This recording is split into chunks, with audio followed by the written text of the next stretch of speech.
McGinnis group meeting of Alcoholics Anonymous. Alcoholics Anonymous is a fellowship of men and women who share their experience, strength, and hope with each other, that they may solve their common problems and help other alcoholics to recover from alcoholism. The only requirement for AA membership is a desire to stop drinking. Are there any other alcoholics present with us tonight? We welcome you. Are there any newcomers sober anywhere from 1 day to 3 months with us? Would you raise your hands, please?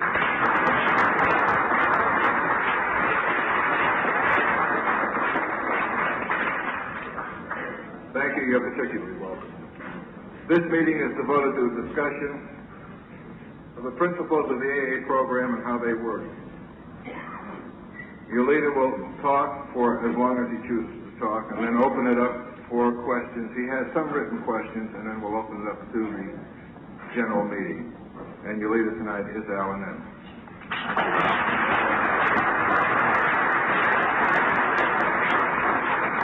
My name is Alan McGinnis, and I am an American alcoholic.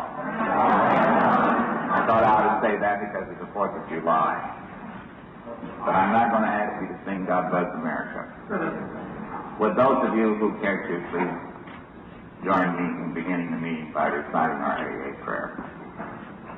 God grant me the serenity to accept the things I cannot change, courage to change the things I can, and wisdom to know the secret. Those of you who have been at this meeting before that I have led know that I'd like for you to think of it not as a meeting but as a workshop where you and I come here together and we talk about this thing called alcoholism that we share. And what I have learned about it, what I have come to believe about it, and what you have come to believe about it, and things that you might want to know, questions that are in your mind. Because I saw there were so many newcomers' hands go up, I want to emphasize to you, and don't ever forget it, that nobody speaks officially for the Fellowship of Alcoholics Anonymous, not even the founder. One of the most incredible things about this organization is that I can stand up here at a meeting like this and tell you things that I have come to believe with every fiber of my being. And yet you can sit out there in meetings like this, as I have done over the years, again and again and again, and disagree with every syllable I utter. And yet, both of us can be sober, both of us can be useful, constructive members not only of Alcoholics Anonymous, but of society. So if anything I say bothers you, it shouldn't. You should just dismiss it. Anything I say you disagree with, you're quite entitled to. That's part of the game. And it was a long time for me to get this through my head, because I thought that if anything had to work, I came to this fellowship from a very authoritarian background, and I thought that if anything was going to work, if it was going to work for me, and I wasn't at all sure that I wanted it to, I would have to agree with everything that I heard. And I didn't have to be around very long before I discovered that these alcoholics were not only not agreeing with each other, they were seldom agreeing with themselves 2 days in a row. So I thought, well, this is going to be a little bit difficult. So when I saw that that couldn't follow, then I took the next and much more inviting alternative of if I couldn't agree with everything that I heard, then everybody else would have to agree with me.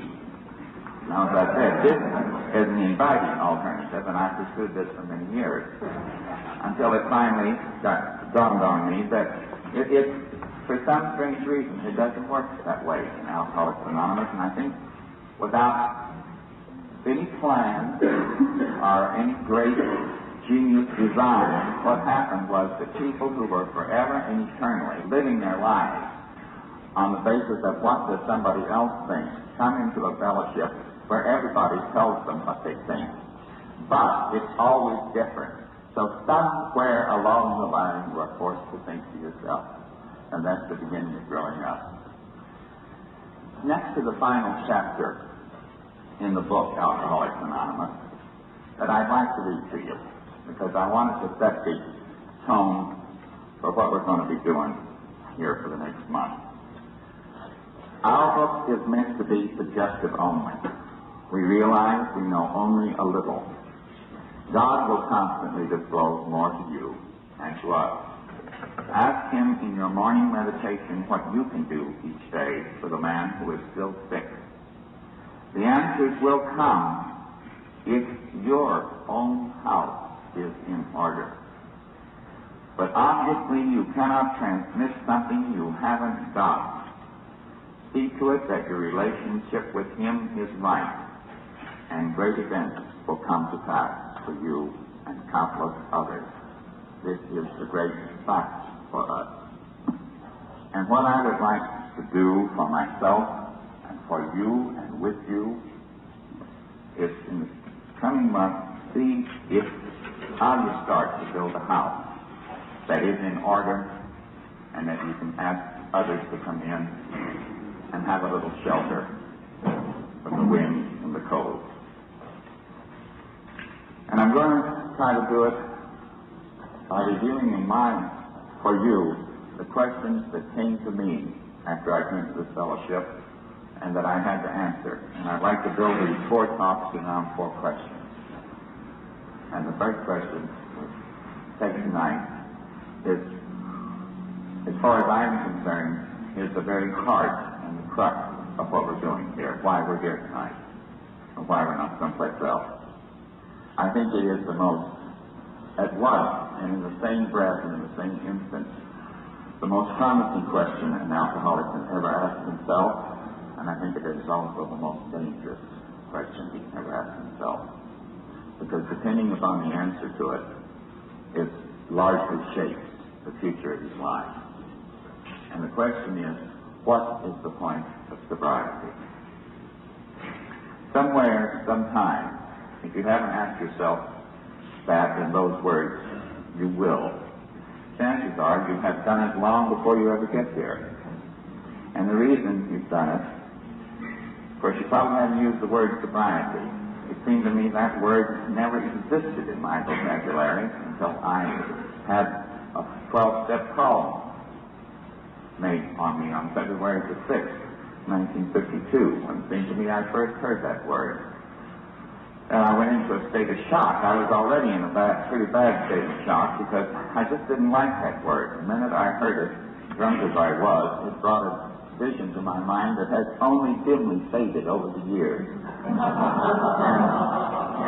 that was the vision of a person who is in the peak of health, but he is dead. So what you might have asked yourself before you got here is, what is the point of my staying sober? What's the point of staying sober? Now, why would you and I look upon the mere fact of staying sober as being something so wonderful that we should have some point to it? Well, I think it's because in our culture, maybe in everybody, but certainly the only one that I know anything about from firsthand in the American culture, sobriety is considered a virtue. Even on the part of non-alcoholics, abstaining from the fruit of the vine is often considered quite a thing to do. And so if it is virtuous to do this, then it follows, as the night today, that A, you have to be virtuous in order to do it, and B, you should get by God a reward for it. Now,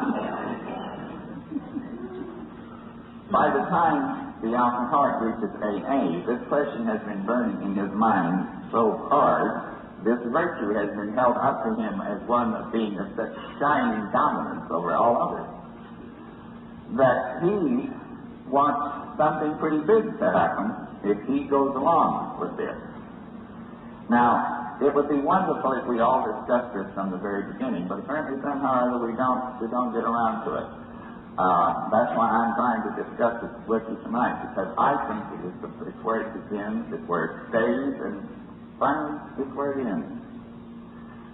If the alcoholic, when he gets here, no longer can he look upon this as a virtue, no matter how difficult it might be, or how many benefits he thinks are going to accrue from it.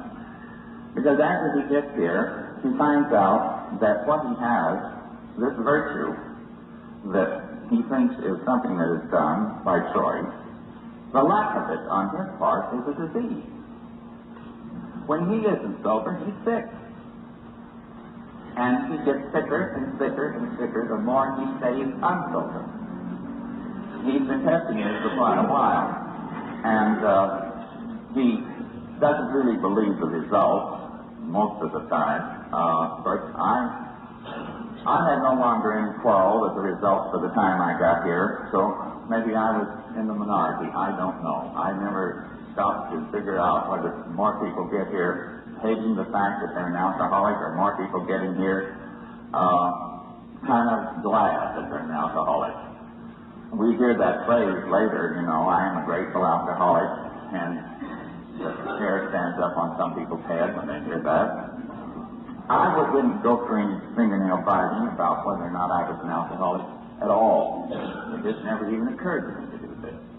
By the time I got here, I and others had called myself so many other names with such deadly accuracy that the term alcoholic had a nice scientific sound. It sounded kind of upper class. In fact, it had a nice antiseptic ring to it. And so I didn't go through any of this. And then when they assured me that I had a disease, I never really paid any attention. It made no difference to me then.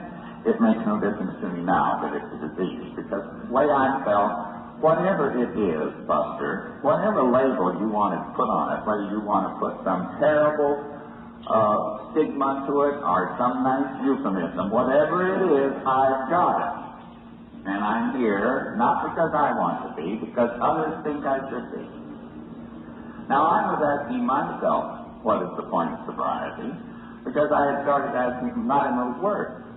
I was always saying, well, I will stay sober. If. And I think that's the way we generally come to this fellowship. Most of us, I think, fall into two groups. We should not respect this out loud, and that's why I want to bring it out loud here tonight. Because this is the way it begins, and this is the way it fails a lot of times.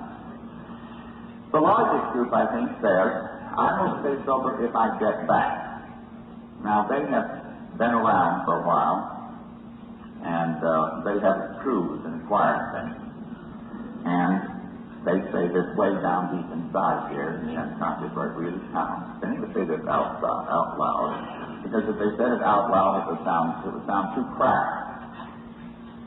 But they say to themselves, I will stay sober if I get back. And then there is a long list, depending upon the circumstances and the background of the individual. You can supply your own from your background and your circumstances. But they can go, I will stay sober if I get back my wife, if I get back my husband, if I get back my job, if I get back the car, if I get back the kids, if I get back my health, if I get back my self-respect, if I get back my figure, on and on and on. Now this has a very salutary effect. You can stay sober, start staying away from the first drink, and I'm going to interrupt myself right now to tell you I failed to define my term. Because I want to forestall the tired old question that might come up of what is the difference between being dry and being sober. And I don't want to split any of these philosophical hairs with you. When I use the term sobriety, I am using it in the sense that it is the absence of any kind of chemical substance in your bloodstream that changes your thinking. That's what I'm talking about. You get liquid or solid, and whether you take it through the mouth, in the veins, or some other way that I haven't learned about. But that's what I mean by sobriety. It just isn't there. You're not taking it anymore. And you don't go out in the corner and ponder whether you are dry or sober. You just don't have anything inside of you that is changing your thinking. No chemical that is changing your thinking. Now, as I said, when you make this statement to yourself that I will stay sober if I get back, and you have this long list that follows, a very salutary things can follow you. Great progress is often made. Generally, old-timers look at these people and say, my God, look how they're growing, because they grow.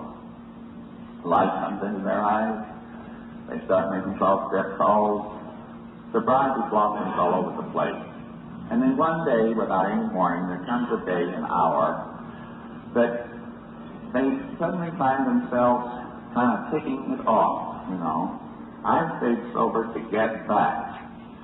And the things they stayed sober to get back either haven't gotten back, or now that they have gotten them back, they no longer want them.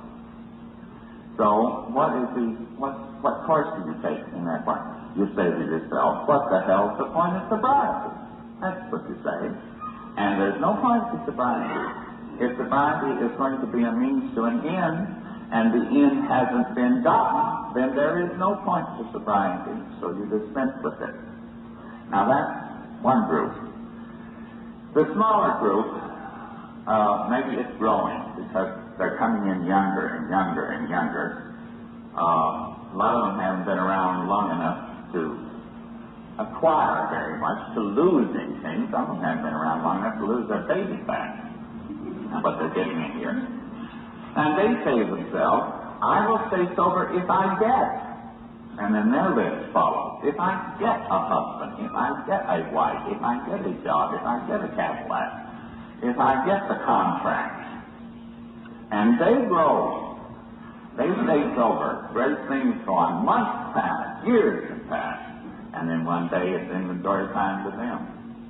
And what they have stayed sober to get either hasn't gotten, or now that they have gotten it, it has not the value that they wanted. So they, in turn, say, what's the point of sobriety? And since it didn't get them what they wanted, then again, it has no point, it has no value in itself at all. So it is dispensed with. The virtue was followed, the virtue was practiced. We were virtuous while we were practicing it, but we didn't get our reward. We didn't get our reward. Now, if you are an alcoholic, this is the most dangerous thinking that you can do. Because it will come this way again and again and again. And it so often comes to the newcomer this way because he comes in, we define alcoholism for him. We tell him that the physical part of this disease comes to a total dead stop if he stays away from the first drink. And generally there will be a great nod of resignation to that statement. I remember the first time I heard it, I thought, my God, why in the hell didn't I figure that out? Someone as brilliant as I am, that's the way you stay sober. You stay away from the first drink. And that's exactly the way you do to work the physical part. AA has no great formula or magic little kind of thing that you do in order to stay away from the first drink. You just stay away from the first drink. Do anything else that you want to. You're a newcomer, and that you can still taste that drink in your mouth. And I say to you, there's only one way that you can stay sober, and that is to stay away from the first drink. And that is all you have got to remember. That is all you have got to remember. You see, I have done this several times before. That's why I'm dwelling on this thing tonight. I leave these meetings, and then 2 or 3 o'clock in the morning I get a call. It's always nice to get a call at that hour. And generally it's on the voice on the other end. It's kind of toward the end of the second act. We haven't gotten into the third act yet, where it's really going to get tragic. We're kind of toward the end of the second act. And it generally goes something like this. Alan, I heard you talk, and I sure as hell like what you say about letting the tailgater pass. Would you tell me some more about that? And then we go on. Would you tell me some more about this? And finally I say, how long have you been sober? Oh, I've been sober. I'm drinking. But I sure like what you say. Well, you see,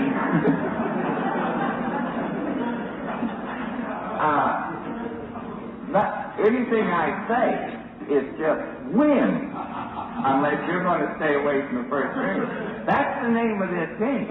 You don't come here to see me walk around with this thing hanging over my neck and making up with a lot of nice things to send you out of here saying, well, by God, that's pretty good, and then go down to the nearest store or pick up a fifth on your way home. That isn't what it's all about.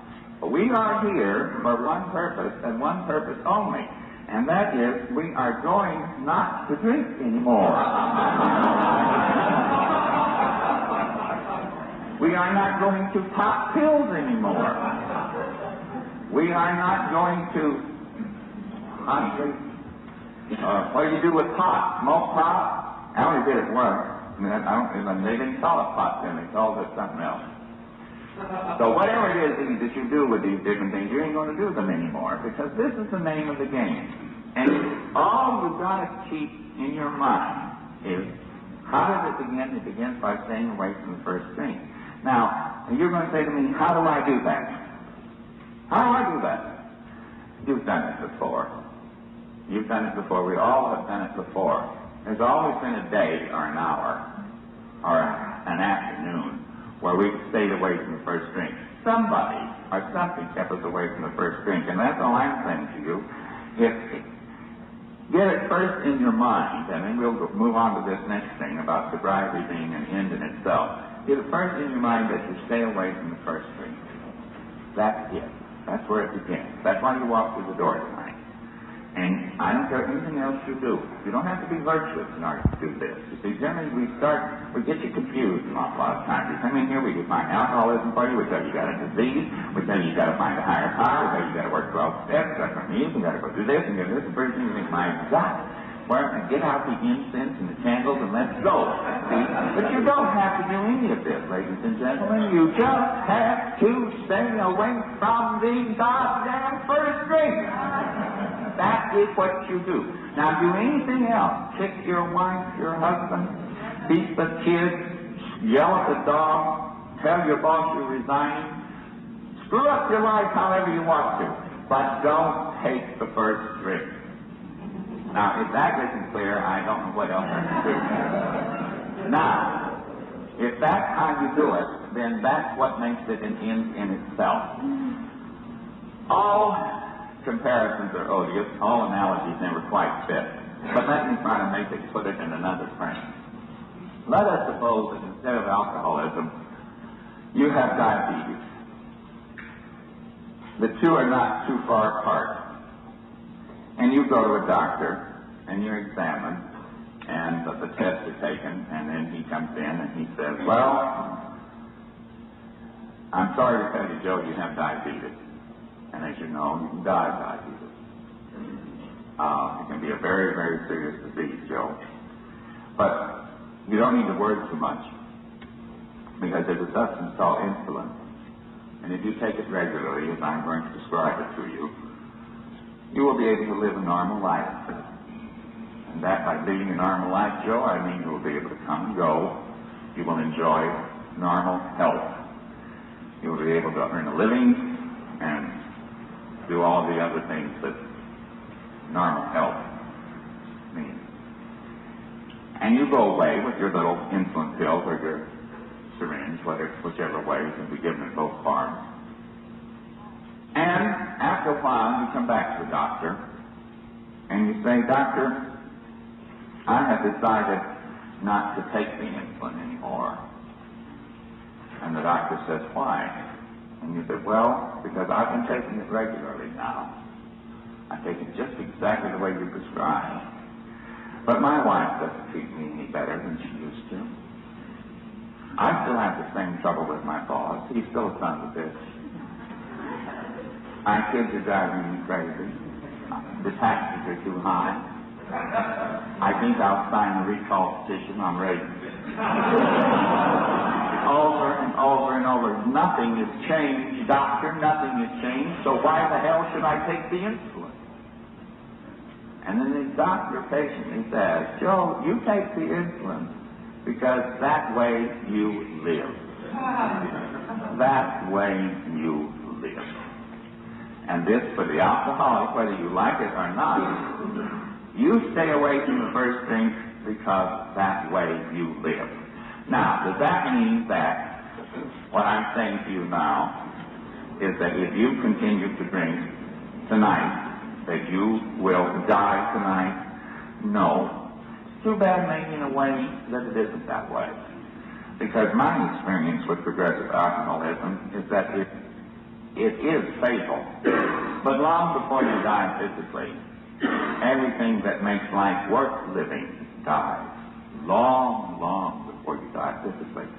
And over in the almost 16 years that I've been in this fellowship, I have had the unfortunate, sad experience of seeing many of the friends that were very close to me and whom I knew very well, they came in here and then left, and they are still drinking, and they are dying by inches.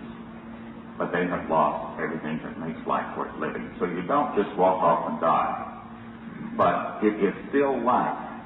It is also one other thing that I would like you to think about, because this is the way it finally came to me.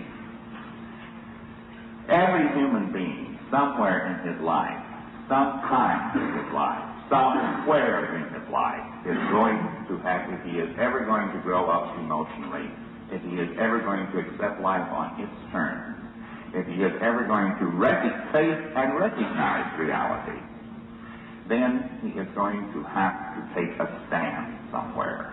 He is going to have to put his feet down, and what in marketing you call it positioning the product.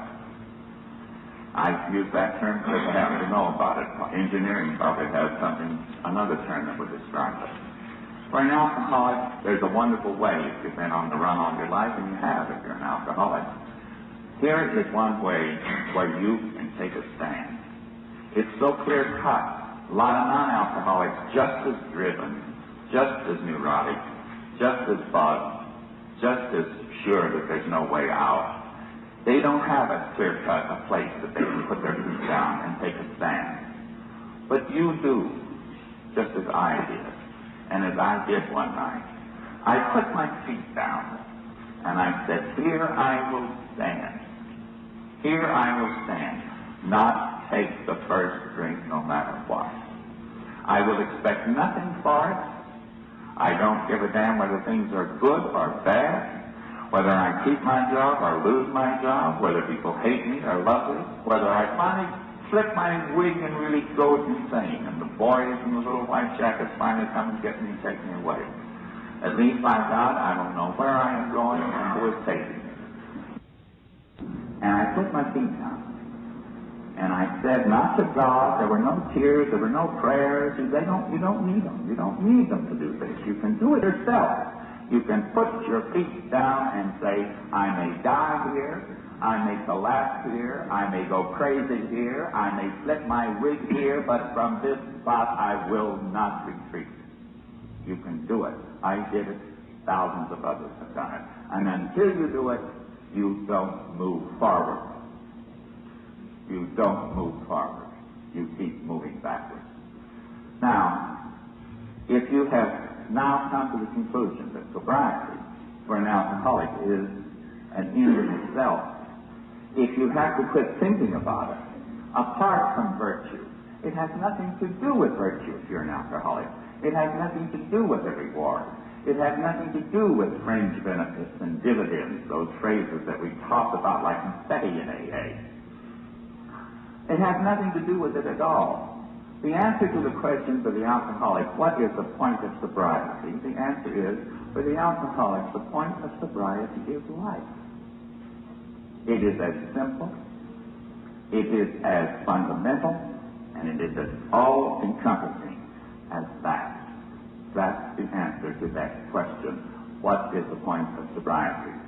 And as your days in AA lengthen, you will might often hear, remember these when I'm telling you are only my opinion, but I am telling them to you very vehemently because they are my vehement opinions. I don't have any mild opinions. You will hear a phrase, as I heard it. You will hear two. You don't hear this other one so much anymore, but I sure heard it because, AA as a fellowship has only been in existence as an organization about 30 years, and I've been around 15 of those, so I got in, we might call, what was called the early part of the game. And when I got into AA, if you still had your own teeth, you were looked upon with a little bit of suspicion. They didn't think things would, maybe you hadn't suffered enough. So the things that you used to hear then, and maybe you still heard quite a lot, but fingers used to be pointed at you and you were told, staying sober is your number one problem. Now, can you imagine how that sounds to the newcomer? Staying sober, Buster, is your number one problem. What you're saying to yourself when I say that, I'm quite sure, is if you've got a couple of hours, Joe, just like I used to, when Eddie Boland and Sully and Eddie Regan and everybody else were sticking their fingers in my chest and saying, listen, staying sober is your number one problem. And I'm going to say, because I didn't want to disbelieve such a thing, I'm going to say, why, you dumb bunny, come out into the parking lot of the 6300 Club and give me a couple of hours, and I'll tell you what a few of my number one problems are. I'll outline them for you. But they were telling me the truth, because you see, I was an alcoholic, and I am an alcoholic. And it's true that sobriety, the point of sobriety is life for the alcoholic. Now, the other things you hear, and this doesn't quite infuriate you as much as the other one. Sometimes it has a kind of a wonderful, spiritual, noble ring about it. Generally, it's said with a far-off look in the eyes, the head tilted up a little bit towards heaven, and somebody says, for me, sobriety alone is not enough. And then everybody and they wait for all of the recital of all of the blessings that has to accompany this person's sobriety in order to make it worthwhile. Now, fine and dandy, I think that's great. As I said, this is a fellowship, wonderful fellowship, where everybody can believe what he wants to. All I'm saying is, if sobriety alone is not enough, and all these blessings disappear, as they have a terrific way of coming and going, I tell you from 15 years experience. They sometimes just aren't there at all, and no AA program can guarantee you that they will be there. Sometimes they are so absent that you wonder why you ever started on this at all. So all I know is that sobriety alone is not enough.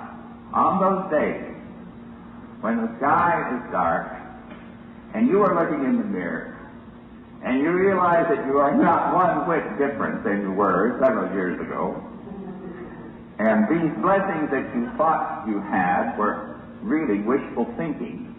These virtues that you thought you had possessed were kind of being worn as a cloak in order to impress others and win for you the self-approval that you had been thirsting for all of your natural life. Then what do? Sobriety sure as hell better be enough at that moment, or you will drink again, and you will say the fatal word. What the hell is the point of sobriety? That's the first question. I hope I've answered it, and now I will, for the rest of the session, hope that I can answer some questions of yours. We've got 35 minutes. Don't tell me I silenced you that much. Yes. The question man asked was, when I was taking a pill and the booze, I've had power, right? And I coped with reality. Now I'm sober and I'm afraid to lick postage stamps. Will there come a time when in sobriety when I will have the same power to cope with reality that I have when I am full of booze and pills. All right, I'll try to answer that.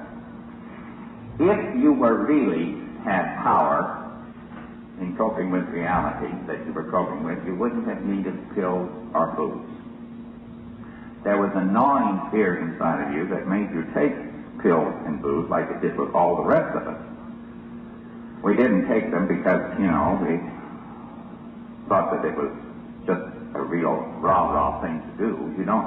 You see, if you're a very normal, well-adjusted person coping with reality and having a lot of power and getting along fine, you simply don't drink or kill yourself to death. You don't have to come to an AA meeting. So the fear that you are now feeling sober, you are feeling because the things you were doing to hide it are absent. And the whole thing that AA tries to do, and the whole goal of our therapy is to, and this is the thing we will examine in the next session, is to change the thinking, change the emotion, change the whole complex that has produced the fear and that is now besetting you. So the answer is, if you are willing to put forth the effort required, if you are willing to do the things that have to be done, then the answer to your question is yes. There does come a day, and sooner than you think, when sober you are able to do what you had to get drunk to do before. And since you are doing them sober, you will do them a lot better. What's the most wonderful about it? You will remember doing them.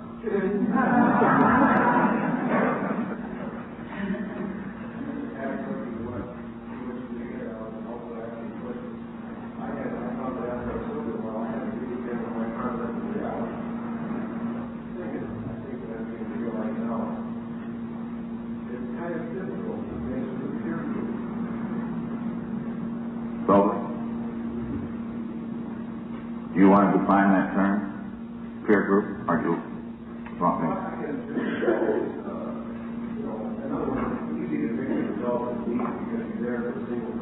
Yeah. You mean when you're going out in non-AA surroundings? Is that what you're talking about?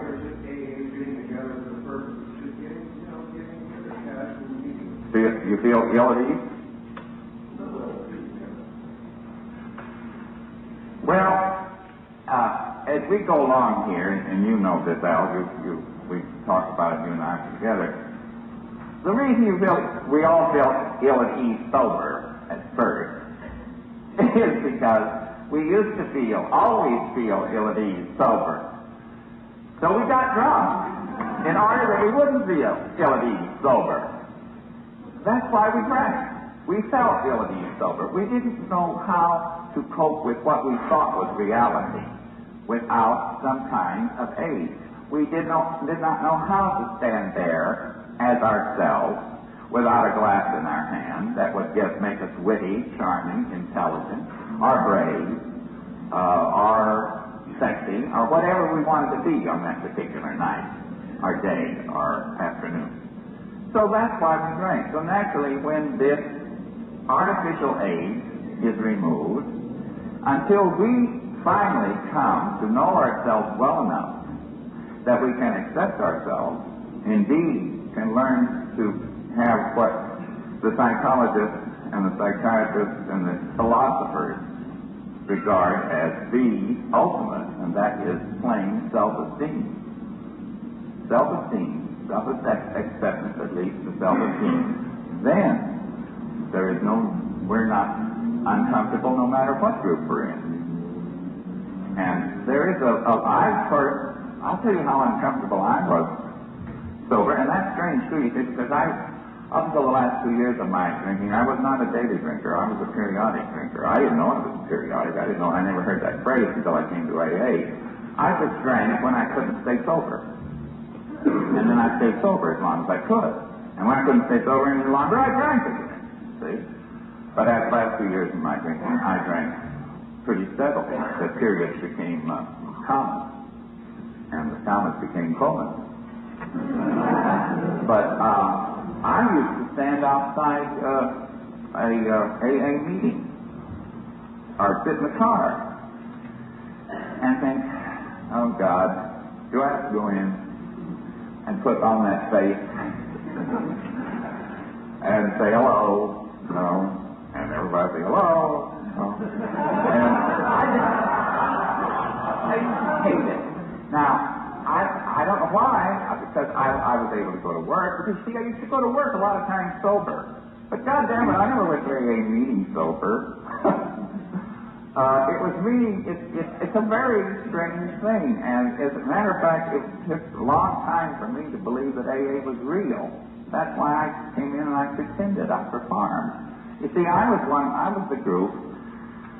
I would stay sober if I get group. And God knows it wasn't because I was young and hadn't been around long enough to lose a few things. And it was simply because all I wanted was something very simple, very forthright, very direct. I said to myself, way down deep here inside, I said, I will stay sober if I get Canada. That was all I wanted.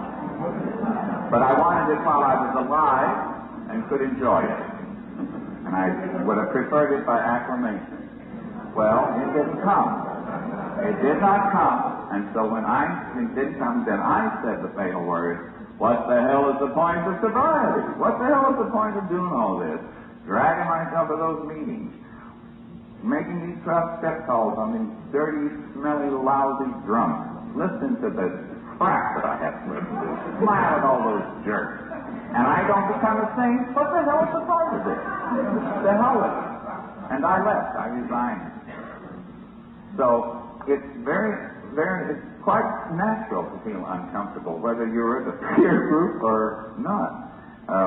The most exciting thing about this is, to me, once you accept this, you know, let me put it to you another way.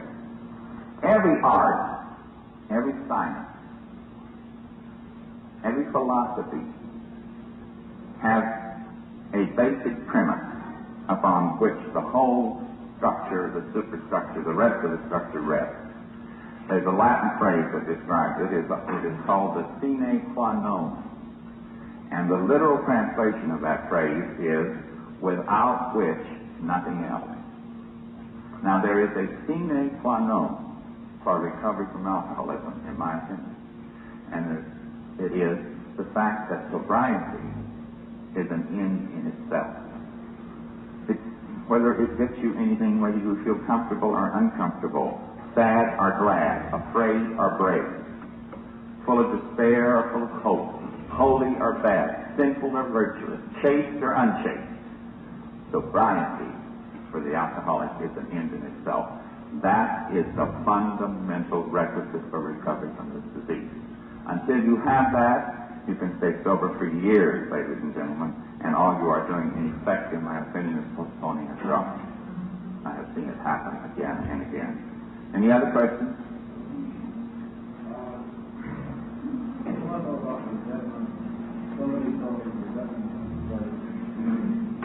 Resentment was what? How long have you been sober? 16 days. Go ahead and have resentment.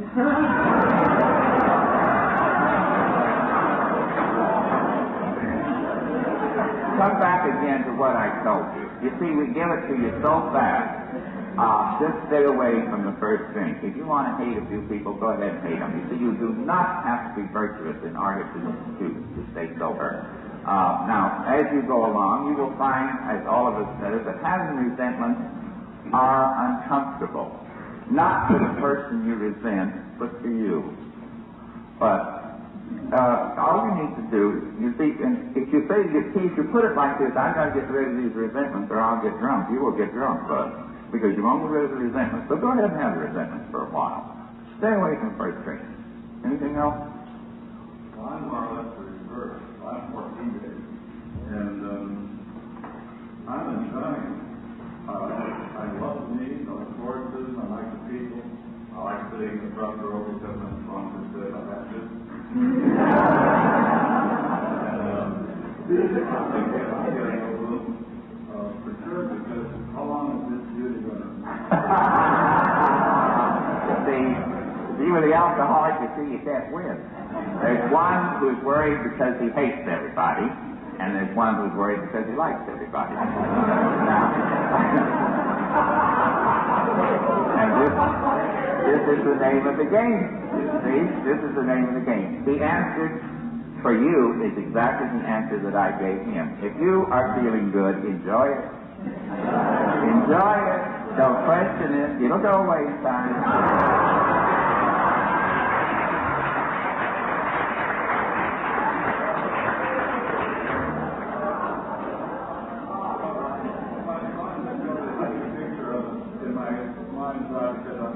Yes, you better.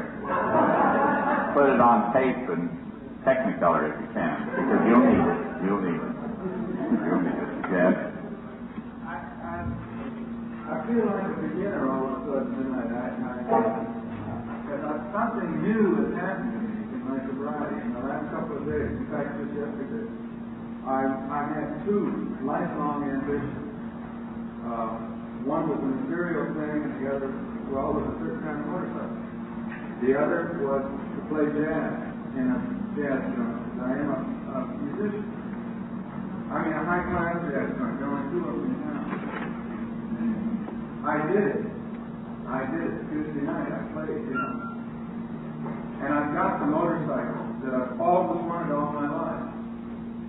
And it doesn't get it. Neither one of them get it. And I have the feeling that there's this, growth that nothing outside is going to get it anymore. Okay, when do I get it inside? I don't feel bad. Well, but Chick, you always have to open the door before you go through it. And when you have opened the door, as you just have, of discovering that material things are status, playing in a jazz joint or owning a motorcycle does not of themselves bring you happiness, then you have opened the door into getting it inside. Now you will go through that door. But you've already started. I have found in my life that the questions that are uppermost in your mind at any given time, and this is going to sound very philosophical and mystical, and it shouldn't at all, because it's really a fact. The questions that are bugging you are always in the process of being answered in your daily life, or they would not be bugging you. And pretty soon you find that you have worked through to the answer.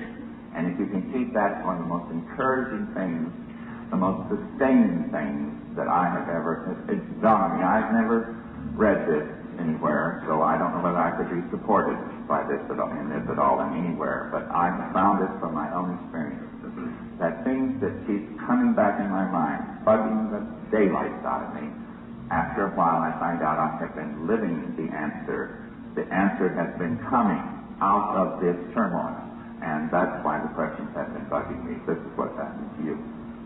Anybody else? Yes? Let's have another question. Come on. We've got time to go here. Precious. You may never have me again. You have given us a description of the basic principle of AA and the foundation of the house that we're going to build, which I can very much agree with. But it's a kind of a cliffhanger for me. I'm sure that we think there's more to it than sobriety is an end in itself. This is the foundation. I would like to know in your three next lectures, what are the other stories going to be? Well, all right. That's a very legitimate question. The next question, the next Thursday, we'll ask ourselves the question, is a spiritual experience necessary in order to maintain sobriety? The third week, the question we'll ask and kick around here in our workshop will be, what are the old ideas and how do you let go of them?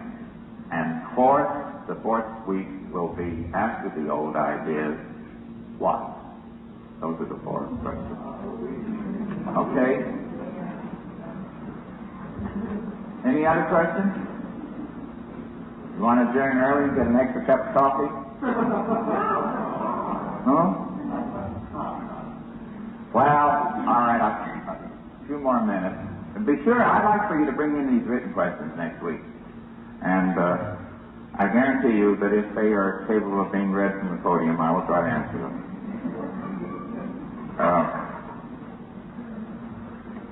Again, let's get back to the newcomer. Once more, I want to spell it out to you. And, because this is what really happens. You see, you come in here, the one thing that you're sure of is that life is pretty grim. And that you are pretty grim. You don't admit this, but some of you do. I was shouting from the housetops because I was convinced of it, so I thought it should be shouted.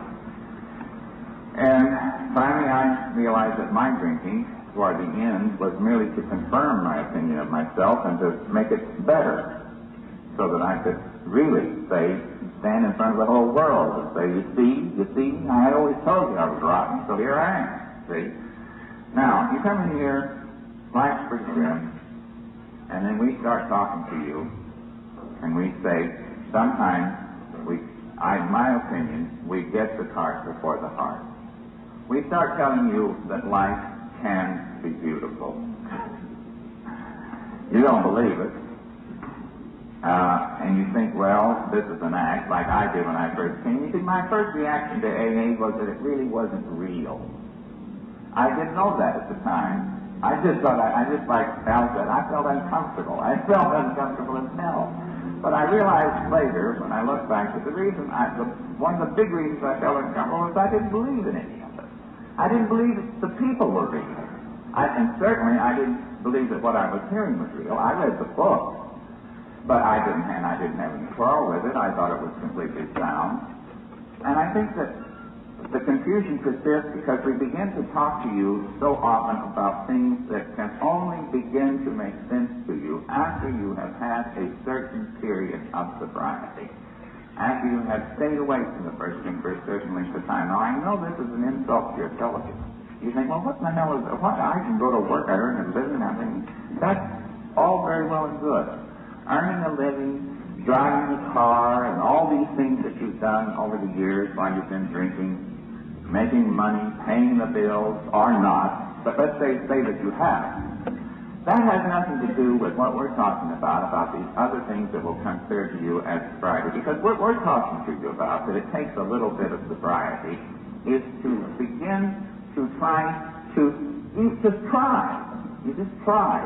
You just start beginning to be willing to look at something you have never looked at before in your life. And that is yourself. Yourself. You have thought you have looked at yourself because you have been absolutely preoccupied with yourself. You have been sick with self-centeredness. But you've only been concerned about yourself. You have not looked at yourself. You have not examined yourself. You have not come to grips with yourself. And that takes a little time. And that's why I don't want to talk about that tonight. Why I would like to spell out this fundamental thing. I wish I could spell it out in this detail every meeting, but it would take too much time. Stay away from the first drink. The point of sobriety is life itself. Then after that, once that condition is fulfilled, and fulfilled for itself alone, you don't fulfill it in order to see if these other things will come. You fulfill it only if you wish to keep alive. If you don't wish to live, then drink.